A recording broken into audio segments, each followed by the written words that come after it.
এক মানুষে আসক্ত আছিলাম বলেই আজ আমার জীবনের এই অবস্থা। আসলে ভাই, আমি তারে আমার নিজের চেয়েও বেশি ভালোবাসতাম, এটা সেও ভালো করে জানতো, কিন্তু সে আমার ভালোবাসাটা কোনদিন নেয় নাই। আমি যদি মানে কিঞ্চিত পরিমাণও যদি হ্যাঁ না ভালোবাসতাম, আজকে দীর্ঘদিন হয়ে গেল আমি সরে যাইতাম, হয়তো অন্য কোনো লাইন বাইছে নিতাম। আর পৃথিবীতে তো একটাই মানুষ না, পৃথিবীতে তার মতো তার চেয়ে বেশি সুন্দর আরও অনেক ভালো মানুষ আছে, যেটা আমি কখনো অপশন খুঁজি নাই। আমি এখনো ওইভাবেই রয়েছি। আমি জানি না আমার কথাগুলো তোমার পর্যন্ত যায় নাকি, তারপর তোমার একটা কথা কই, আমি তোমার এখনো খুব ভালোবাসি। মানে তুমি যদি ফিরে আসো, আমি জানি না তোমার আমি মানে তুমি যদি আমার কোনো সামনেও পড়ো, আমি জানি না আমার কিরকম লাগবো, কিন্তু আমি খালি একটা কথা কই পারছি, আমি হ্যাঁ এখনো তোমার খুব ভালোবাসি।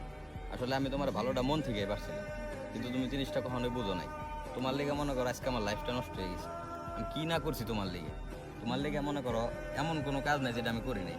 মানে তুমিও এক সময় এমন একটা বিহেভ করতা যে আমার খুব ভালোবাসো, কিন্তু আমি যে জিনিসটা বিশ্বাস করছিলাম ওইটাই আমার ছিল জীবনের সবচেয়ে বড় একটা ভুল।